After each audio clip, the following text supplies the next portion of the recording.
Hi, Missy McTaggart here. So this video will look at solutions to more higher past paper questions. These are all ones that would be found in a calculator paper. That doesn't necessarily mean to say that you need a calculator for every single one, no. So let's have a wee look. So question 1, we have a cubic function. We are told to ask to find the equation of the tangent PQ. Right, so these should be lovely questions. So whenever you want an equation of a tangent, it's a straight line. And remember, for a straight line, you need to know two things. You need to know a gradient, you need to know a point, and then you need to get an equation. So that's always my starting point. And it gives you something to work through. It's an equation of a straight line. Now, we know the coordinate is at 3, 0. So we really need to get the gradient. Now, gradient, when you're told about a curve, is just dy by dx. So we need to differentiate our equation. So that gives us 2x take away, a third times 3 is just 1. So that just becomes x squared. Now dy by dx turns to m for gradient. You have an x value, you're told x is the number 3. So you sub in the number 3. So you have 2 times 3 take away 3 squared, which is 6 take away 9, so minus 3. Okay, so that is our gradient of the tangent. Have a look at the picture, it's a negative slope, so that looks good. So then what we do is we are going to substitute in this for our gradient, this for our point, into the equation of a straight line. So we do y minus b equals mx minus a. Y take away 0 is negative 3 bracket x take away 3. Multiply that out, you have got negative 3x plus 9 for your final answer. So that is your equation of the tangent. Now I know it doesn't say it on this slide, but this was actually worth 4 marks for this question. Alright, so 4 nice marks if you remember how to get the equation of a tangent. Okay, question 2, straight line. Okay, so we have a diagram, which is good. Look at all the marks here, 11 marks. So if you can do your straight line, there's a huge chunk of your paper straight off. So we want the equation of the median MR.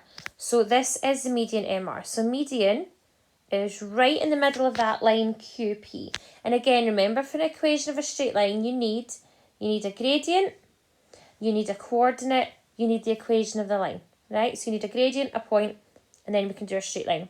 So the first thing I'm going to do is I'm going to get the coordinate, right? So the point for this line is the midpoint of Q and P. So the midpoint is minus 3 plus minus 3 all over 2, right? That's just going to be minus 3. If you actually look at it, it's a vertical line. Okay, the y bit will be 4 add minus 4 all over 2, which is going to give you 0 over 2. So basically the middle is minus 3, 0. So that is the point we are going to use. If you look at the picture, actually, it's a vertical line. You can clearly see that 0 is in the middle of minus 3 and 3 when you're looking at the y coordinates as well. So there is your coordinate, minus 3, 0. Our gradient will be using the coordinates MR. So this will be gradient MR. Now we will be using this one here and the 3, 0 that we just did. So we're going to have 12 take away 0 all over 5 minus minus 3. So 5 plus 3. So our gradient will be 12 over 8, which simplifies down to 3 over 2. And our equation of the straight line will be using that point and that gradient. So it will be y minus 0 equals 3 over 2 bracket x minus minus 3 becomes x plus 3. Multiply the left hand side by 2, so you end up with 2y equals the right hand side by 3 gives you 3x plus 9. And I'm just going to leave that as it is. I'm not going to bother putting in dividing by 2 and getting fractions. So I'm going to leave my equation of a straight line as that. Okay, now let's look at part B. So part B, we need to find the equation of the altitude N to Q. Now, altitudes meet at right angles. They're not in the middle or anything like that, but they are at right angles, so it's to do with perpendicular gradients. So I'm going to find the gradient of PR, because the gradient of the line I'm after, which is this one here, is perpendicular. So gradient MR is going to be 12 minus 4, so 12 plus 4, and then 5 minus 3, so 5 plus 3. And that gives me 16 over 8, so my gradient is 2. That makes the perpendicular gradient. Remember, you flip it and change the sign, so my gradient I'll be using is minus 1/2. Now the point I'm going to use the coordinate minus 3, 4. That is on my line. So the altitude is the one where you don't have to do anything to get your coordinate. So it's minus 3, 4. And then I'm going to use these bits of information. So I'm going to use that and plug them into the equation of a straight line. So I've got y minus b equals m bracket x minus a. Y minus 4 is minus 1/2 bracket x plus 3. Multiply the other side, I'm going to have 2y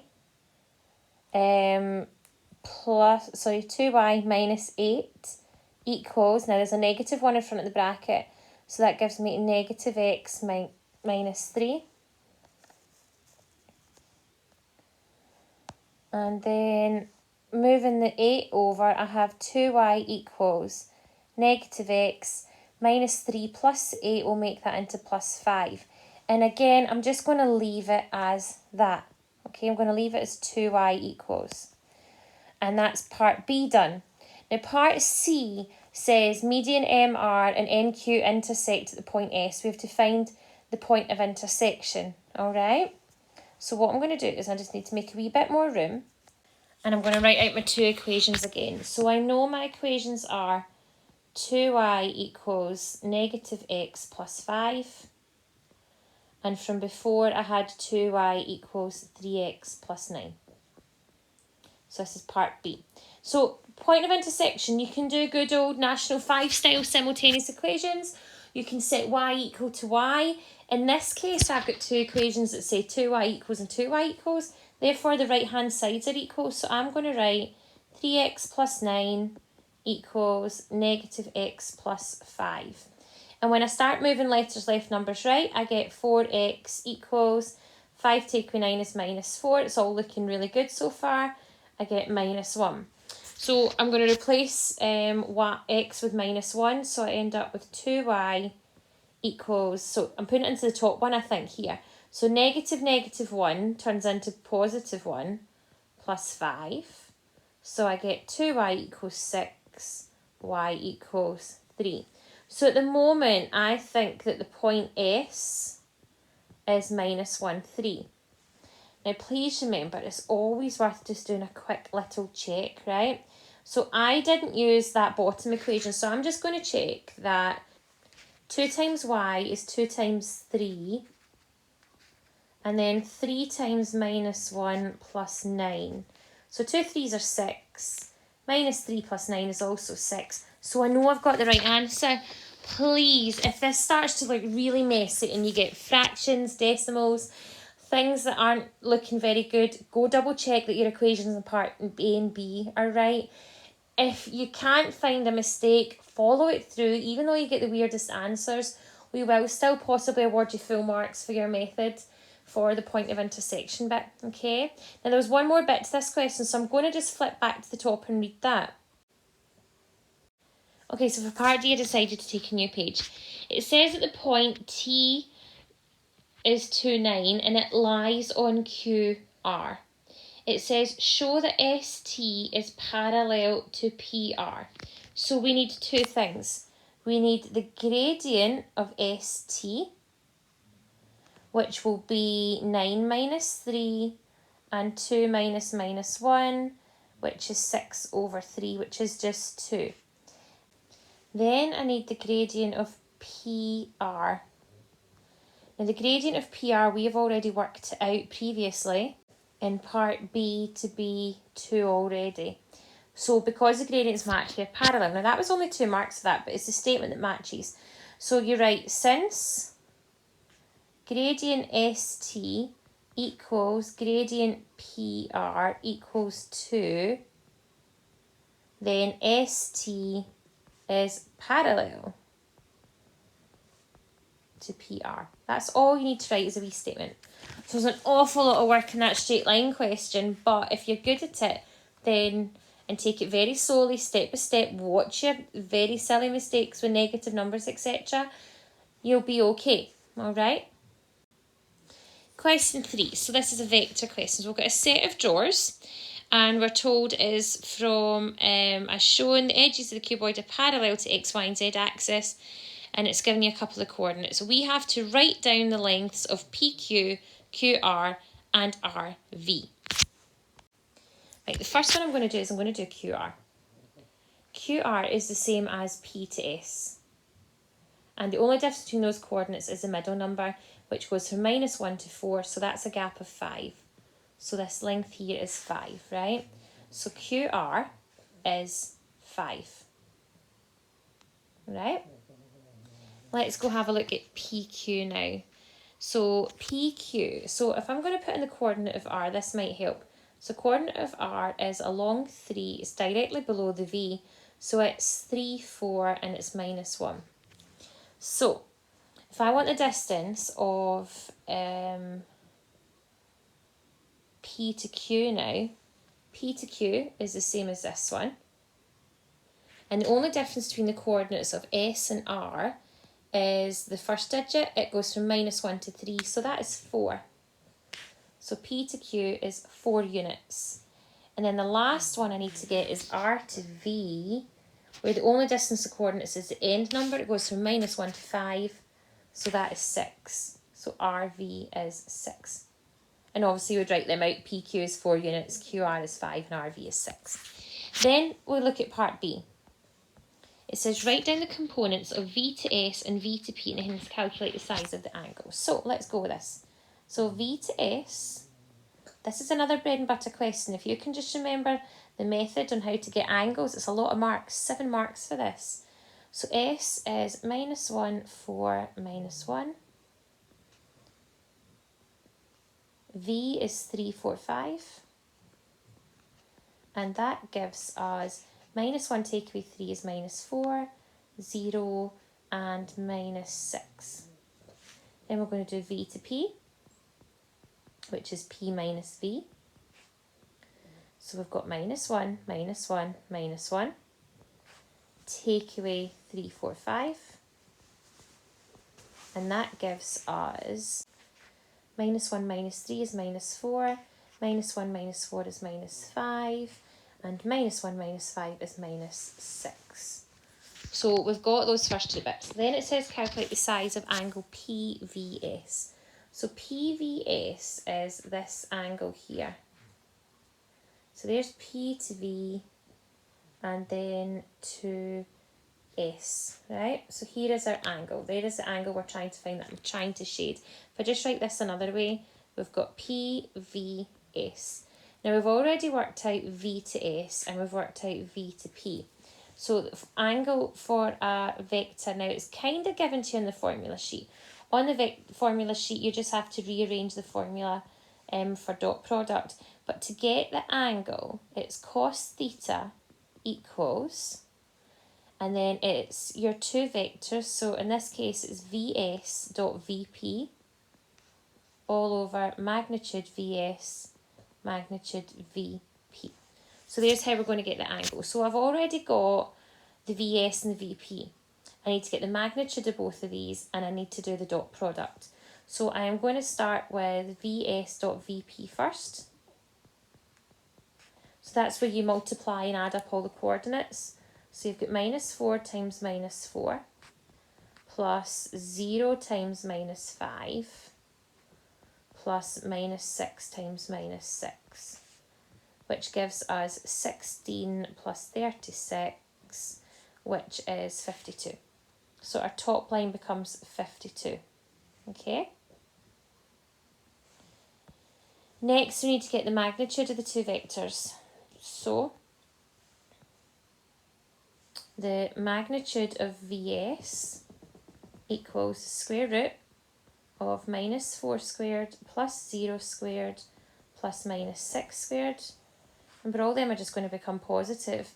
So that is the square root of 16 plus 36. That's the square root of 52. I've just kind of done that sum already up there. So that gives you 52. The magnitude of Vp is going to be the square root of -4 squared plus -5 squared plus -6 squared, which is, if I go to my calculator, I literally just type it in as 16 plus 25 plus 36, which is 77. Then we can sub them in, so we've got root 52, root 56, sorry, 77. And then you go to your calculator and you do shift cos of that. Now it actually gives you, when you type it in, you get a 0.821 and so on. You hit shift cos, which gives you an angle of 34.73. It's up to you how you want to round that. I'm just going to leave it to 1 degree. So the angle is 34.7 degrees. Now that's loads of working. If you remember all the steps for these, it's not too bad. You get your vectors in component form, you get your dot product, you get your magnitudes, you put it into the formula. It's an awful lot for 7 marks, but an awful lot of marks to get if you just remember the process and practice it. Okay, my next question, shaded areas. So let's have a look. So diagram shows these two curves, okay? So we've got our curve and our line. It says calculate B unit the exact value of the area enclosed by the curve and the line. Okay, so what I'm going to do is I'm going to create some space for this question. So here it is with a wee bit of room. Now, to do the shaded area, it's always the integral of upper take away lower. So it's the integral of the curve take away the straight line. Now notice actually I don't have any points of intersection. I don't know what S and T are. So I'm going to go find them first. So I'm going to go get the points of intersection. So anytime you have points of intersection, remember you set y equal to y. Okay? So if I put y equal to y, I'm going to have x plus 2 equals 6 plus 4x minus x squared. I'm going to bring everything to the left hand side, which gives me x squared minus 3x minus 4 equals 0. Now factorising that, numbers that multiply to 4 are 4 and 1, and to get minus 3 it's going to have to be 1 take away 4. So that means x is minus 1, x is 4. Now that fits the picture. There's a minus 1, there's a 4. Now I'm looking for the integral from 4 to minus 1 of the curve take away the line. So the curve take away the line is this one. Take away x plus 2. Now you have to take away both those things. That's why I've put a bracket around it, because otherwise you'll end up with a plus 2 and really it's going to become a minus 2. So what we have 6 minus 2, so your number is a 4. You've got 4x minus x, so that becomes a 3x, and then minus x squared. So this is what we're integrating. Right, integrating, raise the power, divide the new power. So 4 becomes 4x, 3x becomes 3x squared all over 2, and x squared becomes x cubed over 3. And we're going to be using that between the numbers 4 and minus 1. Okay, so I'm going to take a wee bit more space now. This gives us, when you plug in the number 4, we have 4 times 4 is 16. 4 squared is 16, divided by 2 is 8, plus times 3 is 24, so plus 24. Take away, 4 cubed is 64, I'm going to leave that as 64 over 3. There's your first bracket. Take away. Plug in minus 1, we have minus 4. Minus 1 squared is just 1, so we have plus 3 over 2. Minus 1 cubed is still minus 1, so double negative turns that into plus 1/3. Now you have a calculator, so use your fraction button and work these both out. Okay? The first one gives us 56 over 3. The second one gives us minus 13 over 6. So this becomes, I'm going to turn them all into sixths. This gives us 112 sixths plus 13 sixths, which makes it 125 over 6. Now, that doesn't simplify, so you can leave it like that, or you can turn it into a mixed fraction, which would be 20 and 5/6. Now it doesn't really matter, I'm happy with 125 over 6. But if you want to show off, you can do it to that. And that is the area, okay? That's the shaded area. Now there was a part B to this question. So it says a point PX lies on the curve between S and T. And it's known that the area of this little triangle is given by this expression here.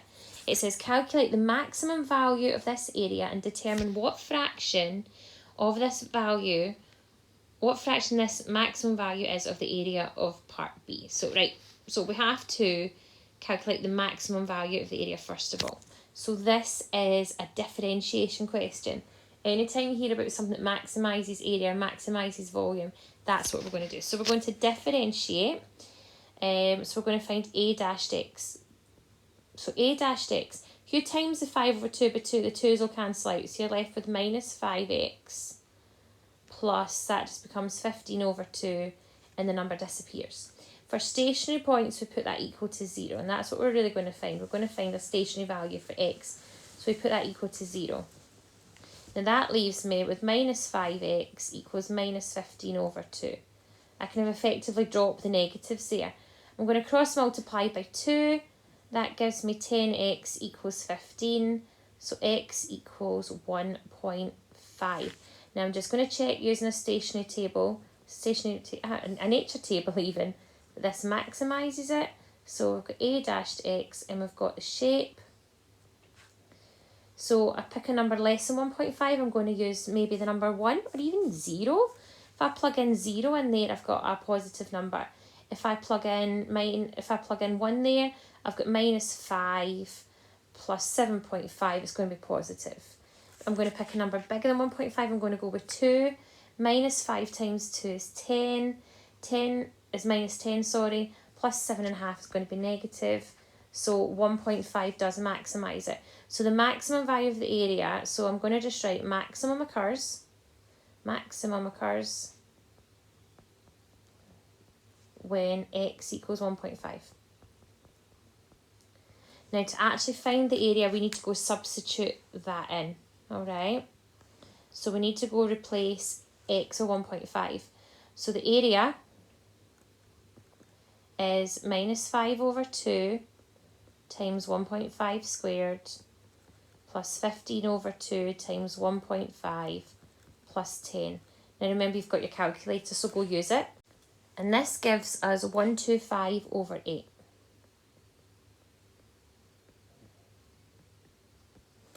Okay, so that's most of that question done. It then says determine what fraction this maximum value is of the area we worked out in part A. In part A, we worked out that the area was 125 over 6. So we need to know what fraction 125 is. Now normally you would think about this in basic terms, right? You would say, well, that's 125 over 8 out of 125 over 6. So it's really a divide. Alright? Remember, to divide, you keep it, change it, flip it. So it becomes that. The 125's cancel. You're left with 6 over 8. So it's 3/4. So it's 3/4 of area in part A. Alright? That was a nasty wee twist to the end of an optimisation question. But hopefully you recognised that it was an optimisation question because it talked about maximising an area. Okay, next question. We are given a right angled triangle and we have to show that the exact value of cos theta is 3 root 13 over 13. Right, one thing I'm tempted to do is, I'm going to do a bit of Pythagoras first. Using Pythagoras, 5 squared plus 12 squared is 169. Square root of 169 makes this long side here 13. Okay.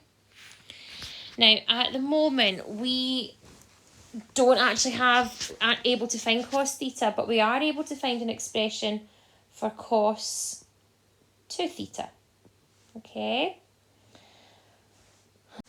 Which would be, using adjacent over hypotenuse, would be 5 over 13. Now, we've got cos. Right, on our formula sheet, you get loads of different things you can sub in for cos 2 theta. I'm going to use the one that's got cos with it. So we've got 2 cos squared, 2 cos squared theta minus 1 equals 5 over 13. If I start to rearrange this, let's see how we go with that. So 2 cos theta equals 5 over 13 plus 1. Now think of that 1 as being 13 over 13. That gives us 18 over 13. Cos theta would then be halving that, which would give us 9 over 13. Then we would have to square root that. So cos theta would be the square root of 9 over the square root of 13. Now cos theta gives us the square root of 9, is just 3 over root 13. Now that doesn't look like what they've got up there, but if you notice it looks like they've rationalised it. So let's try rationalising our answer. So times top and bottom by root 13. This is looking good, and that gives us 3 root 13 over root 13's cancel out is just 13. So I have proven it. That's what they were after. That was a wee sneaky one. Okay, next we have to draw a graph of a derivative. These nasty looking coordinates, do not let them put you off, okay? Method for graph of the derivative is you draw a new diagram underneath. So I'm going to very quickly, first of all, put in my axes straight underneath. Now, to just get to graph of a derivative, wherever you have a stationary point, that becomes the new root. So we're going to trace down from here. So we have a root at minus 2. We're going to trace down from here. So we have a root at 8/3. Then you look at the different steps of graph. So before the number 2, your graph was always increasing. So that means that bit is above when you draw the derivative. Then in between, your graph was decreasing, which means that bit gets drawn below between your two values. And then after that, it was always increasing again, so that bit gets drawn above. Now, that is a nasty looking shape, so just try and smooth it up a wee bit. We have that. Remember, when you differentiate a cubic, it becomes a quadratic. And that's it. That's all you have to do to sketch a graph of the derivative. Okay, we've got another wee equation. I've been putting in quite a few of these because they are tricky and do need practice. So we've got 3 cos 2x plus 9 equals cos squared, right? So I am thinking, I don't like this cos 2x, so I'm going to replace that with one of the ones from the formula sheet, and I'm going to use the one that had cos. So I'm going to replace that with 2 cos squared x minus 1. And then we've got plus 9 cos x. I'm going to bring everything over. Minus cos squared x plus 7 equals 0. Let's expand and tidy up. 3 times 2 is 6. So I've got 6 cos squared, but further along I've got a minus 1. So I've got 5 cos squared. I've then in the middle got a plus 9 cos x. And then with the numbers, I've got a 3 times minus 1 is minus 3.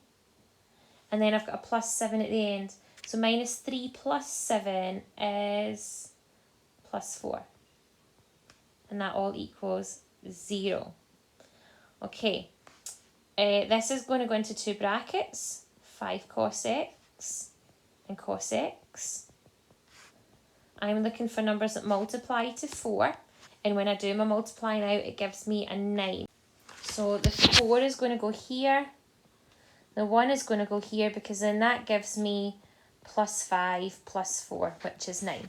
Right, then we break this up. So we have cos x equals, we're putting it equal to 0, so that gives me minus 4/5.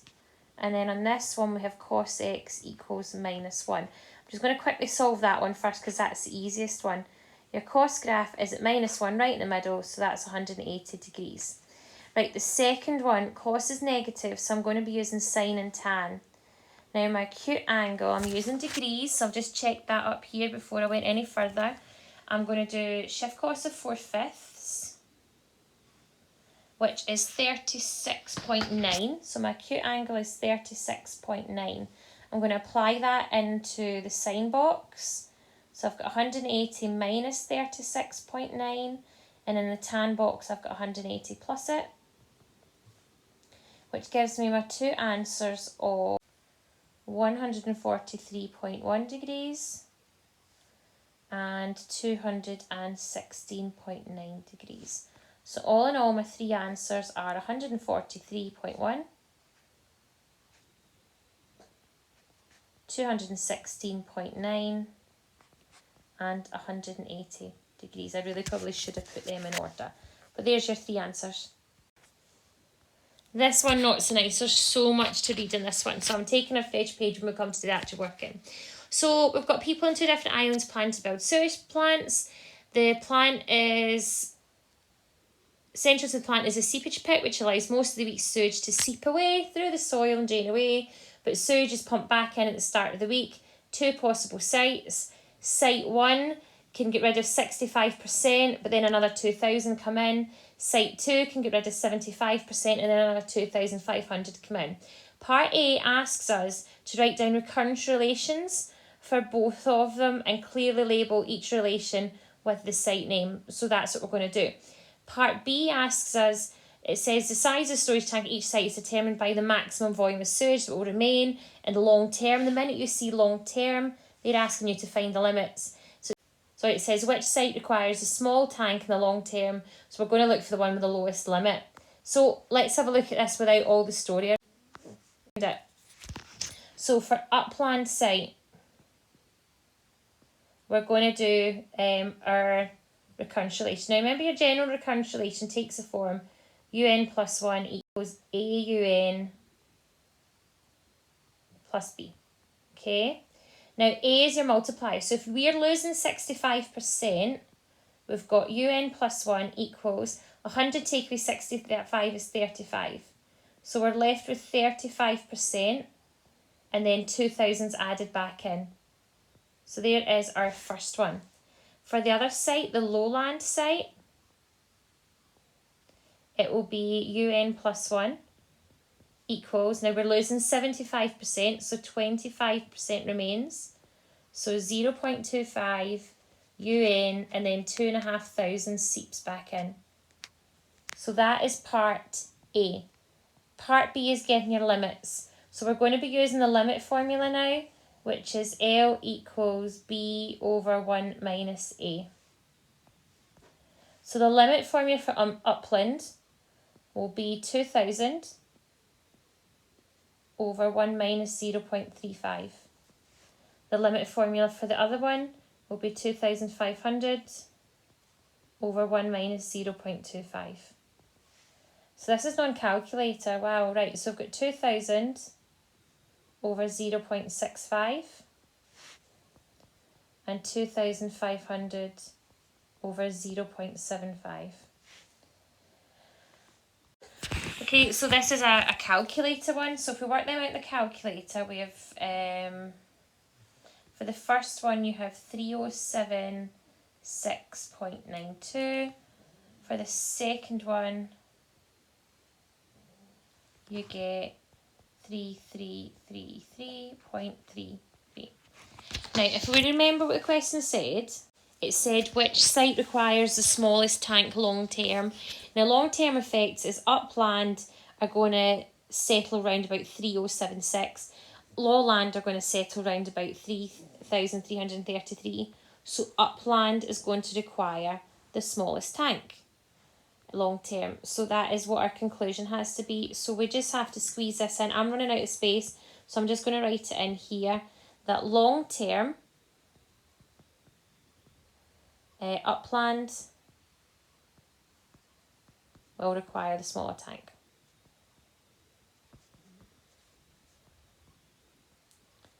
And if you want to say why, you just say because 3077 is less than 3333. Okay, and that's that one. Okay, one last question. It's another shaded area one, so it's another integration question. So we've got a rectangular metal plate, measurements 5 by 6. So it started out with an area of 30. And it's basically got this parabola cut out. It tells us the equation of the parabola. So we have to find the shaded area. Now, the shaded area of the parabola is trapped between this here, which is the line y equals 5. Okay, and if you're doing the integral, it's always the integral of upper take away lower. Now the upper is the line, so the upper is 5. Take away the line, which is x squared minus 6x plus 10.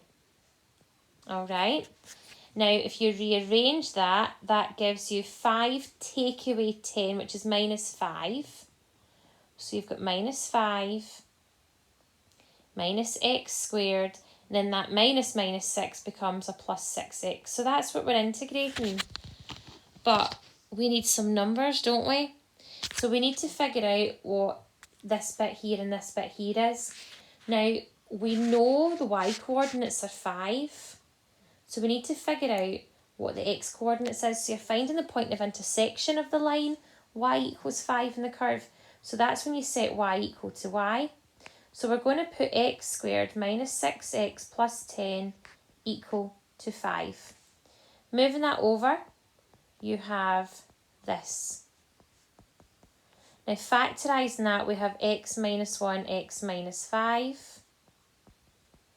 So x equals 1, x equals 5. So this is a coordinate 5, this is a coordinate of 1. And it's nice and symmetrical, like 1 either side takes you to the width. So we're doing the integral from 5 to 1 of this. That is what we're doing here. So let's integrate. So integrating them, the 5 becomes 5x. So we have minus 5x. X squared becomes x cubed. So you've got x cubed over 3. 6x goes up to, I'm just going to do it out the side here for quickness. So that goes up to 6x squared all over 2. The 6 and the 2 cancel, it becomes 3x squared. And then we're going to sub in the numbers 5 and 1. So if we put in 5, minus 5 times 5 is minus 25. 5 cubed is 125. I'm going to leave that as over 3. 5 squared is 25 times 3 is 75. Take away. Plug in the number 1, gives us minus 5, minus 1/3, plus 3. Again, remember you've got a calculator. The first bit gives you 25 over 3. Take away, negative 7/3. So you end up with 25 plus 7, which is 30. Oh my goodness, I'm going blank. So it's 32/3. Now the actual shaded area, remember it was a rectangle, take away the curve. So the shaded area, the rectangle was 30. And then 32 over 3, I'm going to turn that into 10 2/3. Because I think that's going to be a lot easier for me to do mentally. And then if I take them away, that leaves me with 19 1/3 units squared. And that's that one done.